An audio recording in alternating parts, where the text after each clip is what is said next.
So welcome. Yeah, this is one of the parallel sessions talking about new and late buildings under the ANIC Unipol National Code, or the non-educational code specifically at the moment. We're going to cover a little bit about the context behind late buildings, the kind of boring stuff, and then talk a bit about how the new requirements have been sort of settling in, levels of compliance, how people have been finding it.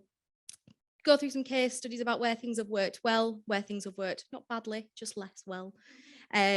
Little bit about sort of key things we've seen that have worked in people kind of tackling those levels of dissatisfaction when late buildings occur. And we'll finish off with a look to the future, question mark. So a bit of history about late buildings. I'm sure everyone in the room's familiar or had experience of late buildings, whether having had one delivered or working and having to help other people with them. So the basis for the codes was actually based a lot in late buildings. With the expansion of HE in the 1990s, obviously accommodation had to be built on a commercial footing. So the private sector then stepped in to help with that. A big news story that Simon tells me about, because I wasn't old enough to know. In 2002 was a building in Liverpool where there was a lot of press attention. Students literally turned up, and it was literally a half-built building. So there was lots of lovely press shots of some very full-on and sad-looking students on camp beds in sports halls. So a consortium of Unipol, NUS, Accreditation Network UK, and 4 sort of the big private providers at the time got together, and the codes were born in 2004. And then they were given approved status in 2006 under the 2004 Housing Act. The requirements on late buildings weren't always explicitly included within the code, and problems have persisted in the sector. In 2018, the new and refurbished buildings protocol was launched, and this gave members a structured process on how to deal with late buildings, making sure stakeholders and students were informed of delays in a timely manner. In 2019, it was a particularly bad year in terms of press for late delivery in the sector. There were significant cases of late buildings. As you can see, I've included some headlines that I've taken. It was a year, must have been a slow news year because the press loved it apparently. And the then universities minister, that is now the skills minister apparently, was then Chris Skidmore, gave a clear message to the sector that things had to be sorted out. So in terms of late delivery, we've got sort of solid figures on what we've been tracking since 2019. Apart from the number of students affected, that's something we started doing when I started in 2020. The number of new buildings has remained fairly consistent over the 4 years. There was a dip in 2021, attributed to a lot of things, probably COVID delays most of all, and 8 of the buildings that came online this year were actually delayed from last year, which explains that kind of jump back up. The total number of bed spaces, as Martin mentioned in his session this morning, has massively decreased. It's a far cry from the predicted 30,000 bed spaces a year that you see mooted in a lot of the reports that are done, so clear shortfall in the sector. However, we know there are demand for bed spaces in the UK. You've only got to look at the HESA figures and UCAS figures to know that higher education in the UK is attractive not only to home students, but even in face of COVID, it remains really resilient to an international market. So definitely the demand there. And as you've all seen in the other session, some well-publicised shortages. The number of late buildings and bed spaces has actually decreased year on year relative as well, but the number of affected students has remained consistently above 2,000. The main reason, there's not a lot of rhyme or reason for this, but one thing we've seen is obviously bigger buildings are more likely to be delayed, i.e. more bookings, more students affected, particularly in markets where it's really squeezed, so the buildings are likely to be full. A lot of it in 2022 we saw as well was providers taking a lot of proactive decisions. So even in sort of July time, people were having conversations with developers, obviously with the no quibble payments coming in, that's another sort of thing to consider. We saw people taking a lot of early decisions to, even if it was just a 2-week delay, we saw people taking those decisions to sort of mitigate the impact, but also the cost. So in terms of current requirements, so this is just under the non-educational code at the moment. So as you'll know, as part of the recent review of the non-educational code, the late delivery requirements have been enhanced. Part of this has been done by embedding the new and refurbished development protocol within the code itself. So in the full code document, it's listed as Appendix 5. Most significantly, the provisions within the code have been expanded to cover 9 clauses, and this is under the section before occupants moved in. Responsibility to the provider We aim to set these out in more detail, makes clearer what the responsibilities and what we expect of members. The intentions of these clauses isn't to punish people. It's not for us to say, give students loads of money. It's to deter late buildings from occurring and help providers have that sort of leverage, particularly with developers, to sort of say, look, let's make a decision if there is a question mark over the delivery date. So for this slide, I've put an overview of the clauses. This is no by means exhaustive of what they're actually worded as, but I've given sort of an overview rather than setting them out in full. If you do want to follow along on your phone, it's 3.14 to 3.23 within the code itself. So I'll run through the list, give a brief insight of how we've seen them progressing this year. So the first one about members informing future occupants and the National Code and all of the relevant parties, i.e. mainly universities and local authority, of the delay and what this means from occupants. We've seen there's never really an instance where there's a delay and we find providers just haven't said anything. There's not really instances, maybe like there was a few years ago, people turning up and it actually being like, your bed's not there. In terms of marketing materials, we see this more, not necessarily non-compliance, but the thing we sometimes get feedback on is students don't realise that even though their bed space is ready, in the marketing materials, it doesn't necessarily say, oh, by the way, there's ongoing construction work. This might impact the start of your tenancy. So that's one of the things that we've sort of seen flagged for this year. About sending copies of correspondence to future occupants, this is absolutely fine. If anything, we get this straight away before even asking for it. Alternative accommodation, we all know, I'm sure if you've dealt with a late building, you know what it's like.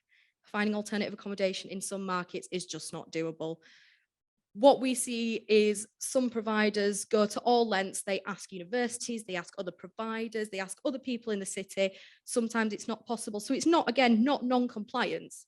It's just generally people sometimes just don't have those facilities to find that alternative space. But again, this is a source of dissatisfaction for students, but it can't always be helped. Again, with contract cancellation, Martin sort of mentioned something yesterday at the committee of management for some of you who were there. We think as a sector, I think we are quite good at letting students out of contracts. I think people see PBSA and think, oh, I'll automatically have to find an alternative person to fill my contract.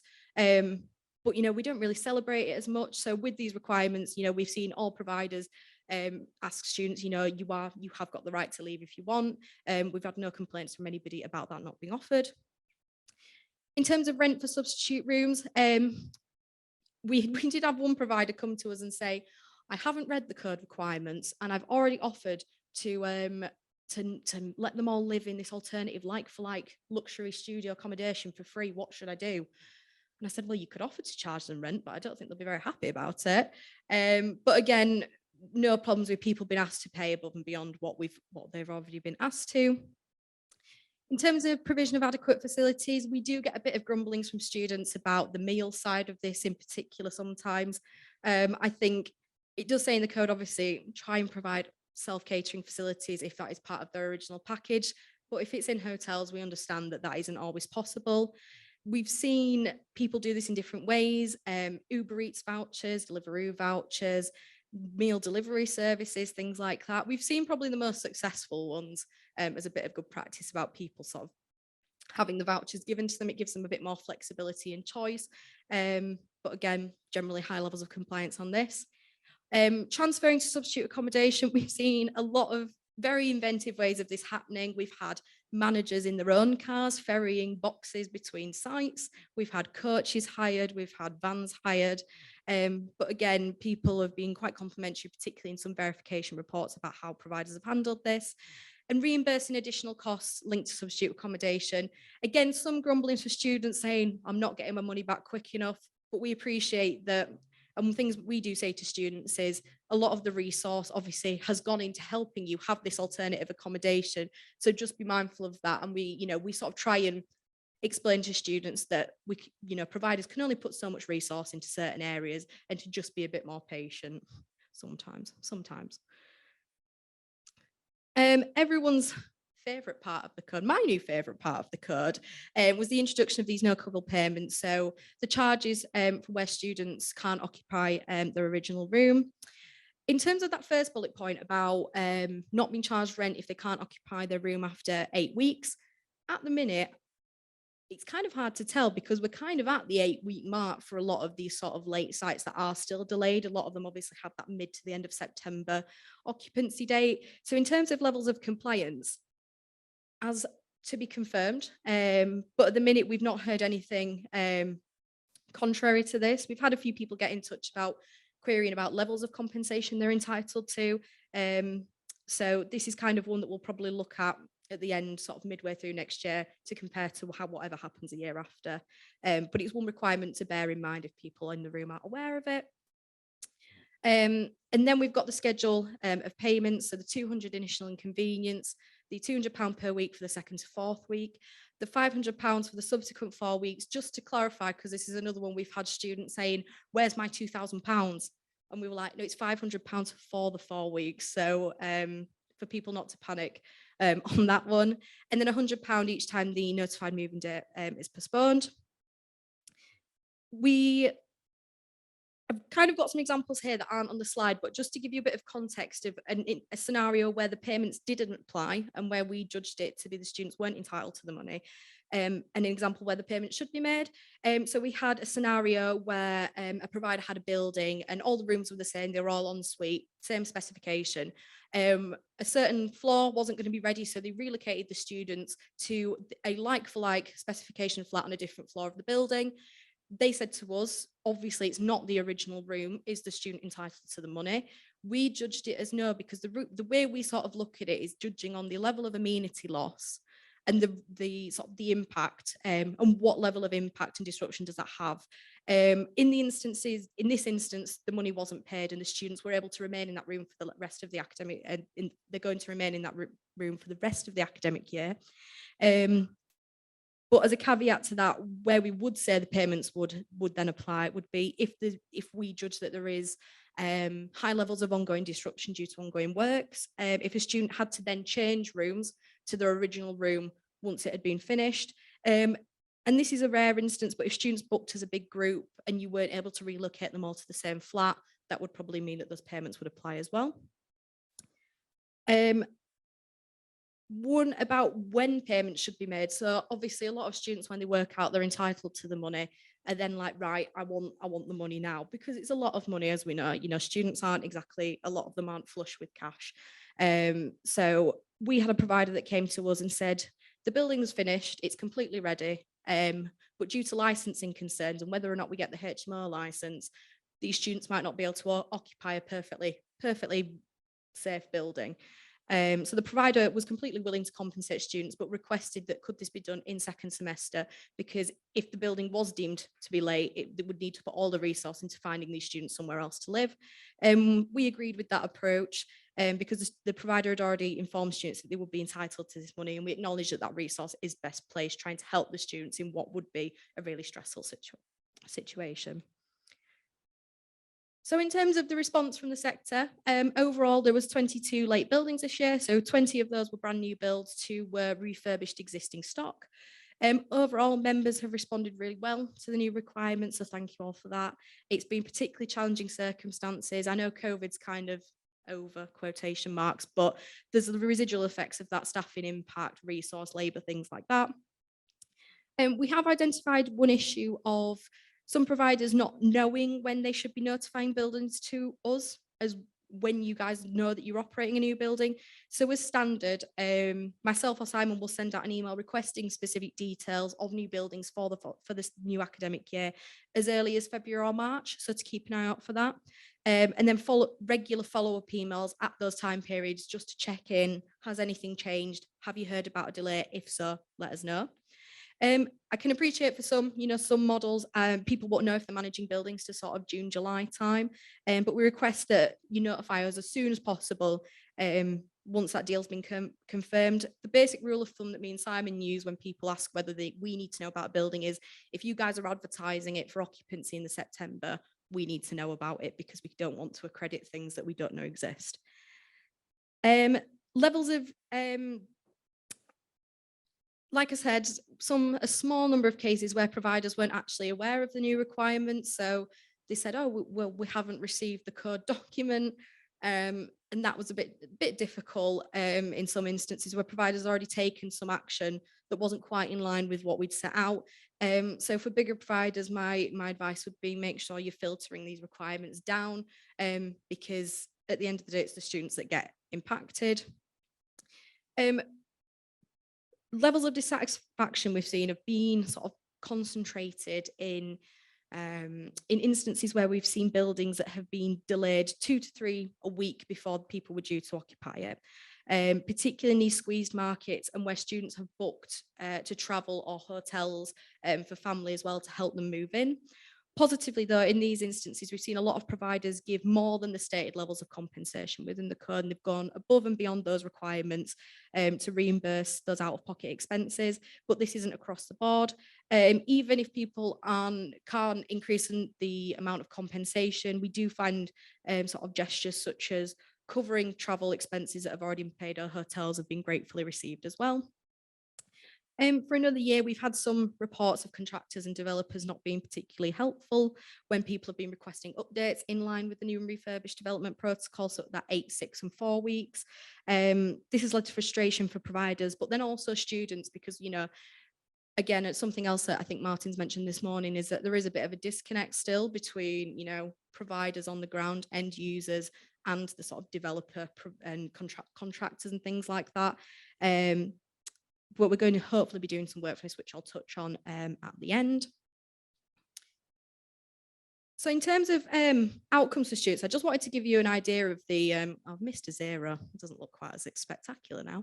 In total, across the 22 late developments, students have received approximately just £500,000 in that initial inconvenience payments alone, which was a massive amount when we actually sat down and worked it out. And then looking at those follow-up payments, again, approximate numbers, and this will probably go up again with some buildings that are still delayed. Approximately £297,000 in those follow-up payments also given. So potentially breaking the £1 million mark, depending on when some of the other late buildings finally come online. This is a hugely positive move, and I do want to take this opportunity to thank people in the room, and if there's anyone at home, to thank the sector for taking on this requirement with a lot of enthusiasm and without question. It's really made a difference to a lot of students who feel that you've really understood their inconvenience and that the level of sort of disruption has been respected, which was the main thing we wanted to achieve with this. Feedback from verification visits have reflected where communication and transparent communications have been received really positively. So just some quotes that I've picked out from some of the reports I've had a look at.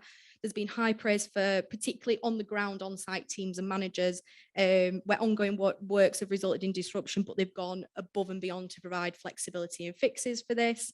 A lot of positive feedback on clear sets of alternative options. Again, this is a bit of a luxury if you're in a market when you can offer alternative accommodation, money, cancellation, things like that. And again, a lot of people saying the assistance in helping them choose that option was really valued as well. And where students had moved in and there's been problem with Wi-Fi, power outages, water outages, students in many instances were praising the speed at which providers were responding to this in these new buildings. It is definitely the case, and I feel like I'm pointing something out that's really obvious, where early decisions or cautious decisions to delay occupancy have been taken, dissatisfaction has largely been avoided. So it's important to manage students' expectations on this. So one of my favorite things to do is to know what's really going on at a new building is to look at the Google reviews, because people are the most honest they've ever been when they're writing a Google review. And it's well known that particularly in student accommodation, people are always more willing to post complaints than they are to post praise. So I think I've just had a quick look at the Google reviews that I've seen for some new sites this year. Kind of evidences the human impact and kind of really good reflection of the work that providers have been doing to help students and how good communication can make a bad experience better. So you can see these were some really satisfied responses I saw from the Google reviews. So phrases such as making sure everyone was happy, highly recommend, staff friendly and helpful. So all these reviews do reference the fact there was a delay, but reflect the commitment and the work done by providers to make that better for them. Versus dissatisfaction. So now we move on to reviews. These specifically reference delays at late buildings. As we can see, a lot of people saying 2 to 3 days before, the night before, I got an email. An interesting stat I saw in a piece of research that Accommodation for Students did about how students house hunt. 75% of students thought that online reviews were the number one key decision maker in deciding buildings and wanted to either go look at or sign for. So Google reviews are arguably particularly important, as for most sites, when you type it in, it's the first thing that's going to come up, particularly with the star rating. So it's worth putting resource into monitoring and replying to them, particularly the more unsatisfied ones. So a lot of these negative reviews referencing being told about delays at the last minute, feeling they weren't told the whole truth. So whether this be about the extent of the actual delay, the extent of ongoing works, or when certain facilities on site would be available. So I thought I'd put a case study, to where things went well. So an example we've had this year. So we had a 100-bed building due to open in September in a squeezed accommodation market. At the end of July, the provider undertook discussions with the developers and concluded that the building wasn't likely to be ready on time, and they took the decision to delay occupancy as a precaution by 3 weeks.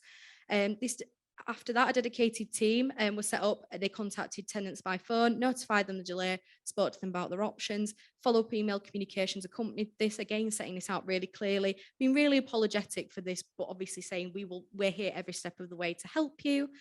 Again, within those email communications, they helpfully included an FAQ portion that was really comprehensive to common questions. So particularly another one, how to claim costs for pre-booked travel arrangements. It sounds quite niche, but will be something that's on a lot of people's minds. And the initial letter also clearly outlined the amount of compensation students were entitled to and noted that this was part of their code membership. A lot of people use these letters when they're talking about the compensation to really celebrate the fact that they're part of the code and as part of their commitment to higher standards, the fact that they're paying them this compensation. So this was where things went less well. And I don't want to say badly because it wasn't the fault of the provider, but the circumstances that they found themselves in. So a 300-bed building in a city with a squeezed market. In the middle of August, they were informed by the developer the site would not be complete until December 2022. The local university said, sorry, nothing we can do about that. And in the city, they were unable to secure enough apartment or hotel bookings to cover the delay. So the provider informed students that their contract had been cancelled, but the communications did provide links to other providers in the area. And again, very apologetic. However, due to the tenancies being cancelled prior to the 1st of September, as this year's code requirements came in before on the 1st of September, students weren't eligible for any compensation under the code. So this was we got a bit of disappointment back from the Students' Union on that. However, when we spoke to the Student Union, they then informed us that the university did have capacity to rehouse the students, which resulted in some very shared frustration between us, the provider, and the Student Union in getting this information to students, and kind of made us question why that information hadn't been passed on in the first instance. So I guess another piece of advice I'd give is if you're having trouble with the university, or if you're having trouble finding alternative accommodation, please let us know. We will speak to people if we know them and try and provide help where we can. And then in some instances, potentially go to the Student Union as well. A lot of the time they've got very close links with senior people in the university and may again know things that we don't know or you don't know. So always worth having that contact there and making that, particularly in July at the start of the year when a lot of the new officers and staff will come in. I've included this snazzy looking slide on some clarification on some common issues that have been identified and questions we've had from members, just to clear things up on common things. But again, if anyone's got any questions, I'm happy to take them at the end. So are buildings covered by the code if they haven't had a visit? Yes. They fall under your membership umbrella as a whole, so it can't be used as a reason to not want to follow what the code says. We've taken action before reading the code requirements. What should we do? In some instances, obviously, it will be a lot more legwork, but in some instances, a lot of the provider that I gave an example of earlier, they actually ended up doing more for the students than it would have been them paying them the compensation by letting them live rent-free for what is now on to about 2 months. So just let us know, and we can be flexible and we can look at what action's already been taken. Like I said, we're not here to punish people. We are here to work with everyone to make sure students get the best outcome. What should we do if we can't find alternative accommodation? I've just answered that one basically, but let us know as soon as possible. We like to be kept in the loop and help out where we can. make sure you inform students that you'll help them any way you can, but also be realistic and manage those expectations if you know there are instances where it's going to be difficult to help. And again, ask the student union, ask stakeholders that you maybe wouldn't think of, because they might have those contacts that might be able to help. In terms of who's entitled to no equitable payments, it's all students that are affected by the delay. So we had one instance where student tenancies all started on the same day, but some students had already indicated they weren't going to move in until the week after. And the question was, do we have to give the money? The answer is yes. The code works from the start of the tenancy agreement for that reason, to avoid any confusion, and that students aren't thinking, well, wait a minute, my contract started on the same day, but why didn't I get any money? When do no equitable payments apply? Obviously, this year was a bit different with the new requirements because there was that 1st of September kind of start date for them.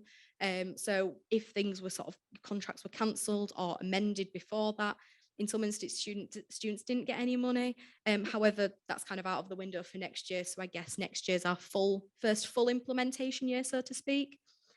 In terms of contract cancellations and where providers stand on this, I think it's important to be careful.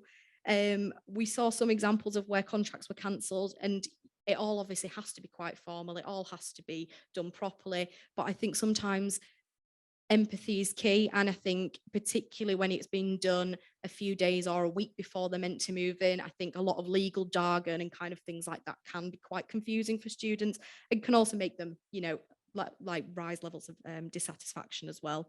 If you absolutely have to cancel, explain why clearly, and just be ready to be there to sort of take whatever they're going to say to you, because it is disruptive and it's important to acknowledge that.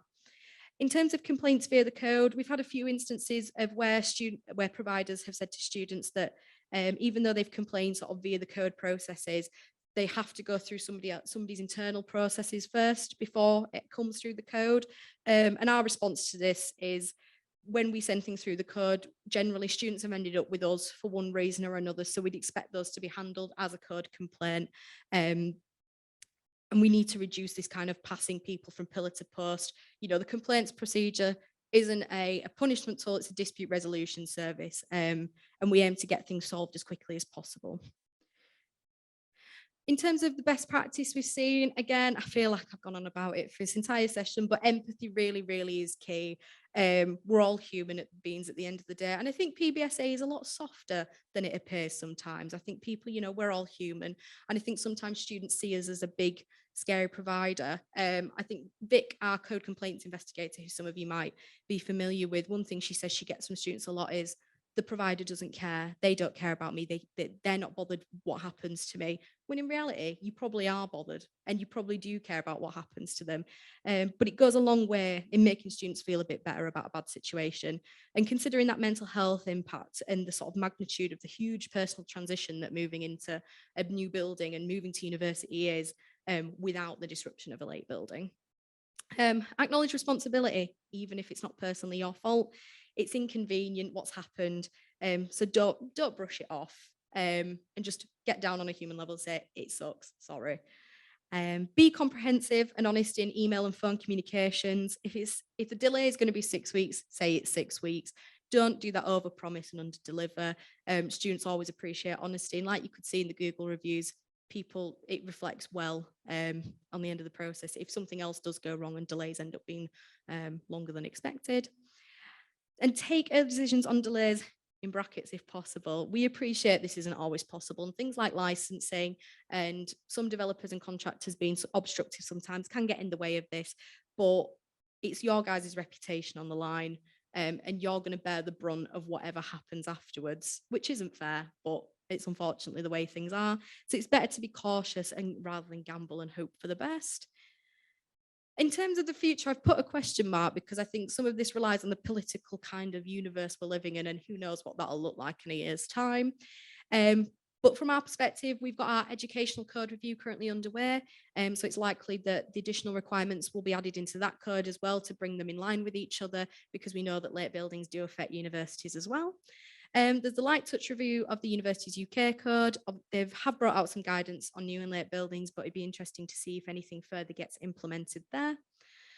As I mentioned, 23-24 will be our first full implementation year of the new requirements, so it'll be interesting to sort of make those parallels with this year, but it will be the first time we can fully see how the payment schedule in particular has an impact.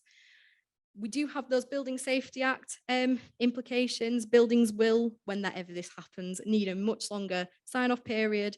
So that will impact those last-minute decisions being able to be taken. Increasing accommodation shortages are going to hinder people's response to late buildings. It's not going to be as easy as calling up a neighbour and asking for X amount of bed spaces, because people either won't have them or will be less likely to help. So keep this in mind and consider making those earlier decisions. We are doing some work with BPF and others to spread awareness of these late buildings requirements, particularly on contractors and developers. We've already issued some guidance on new requirements, which Ian Fletcher has circulated to their members. And there are plans for a potential roundtable discussion on this. So if anybody in the room is interested in being a part of that to talk about this issue, let myself or Simon know. And we also know that licensing may have an impact. One of our verifiers who works in Scotland flagged issues where this, active people may be put off building in Scotland with the way some local authorities approach licensing and how this affects when buildings open. So again, something else to consider. That's everything. Thank you for listening. If anyone's got any questions, I'll try and answer them. Thank you. It's fine if not. I've talked for long enough, to be fair. Okay, so if that's everything, I think it's lunch now. What time is it? Yeah. So lunch will be served downstairs where everyone's having the break, and then we'll reconvene for the afternoon sessions. But thank you all for coming and sitting patiently through me talking. If there is something you want to ask and not into a microphone, I'll be milling around. So just grab me and have a chat. So yeah, enjoy the rest of your day.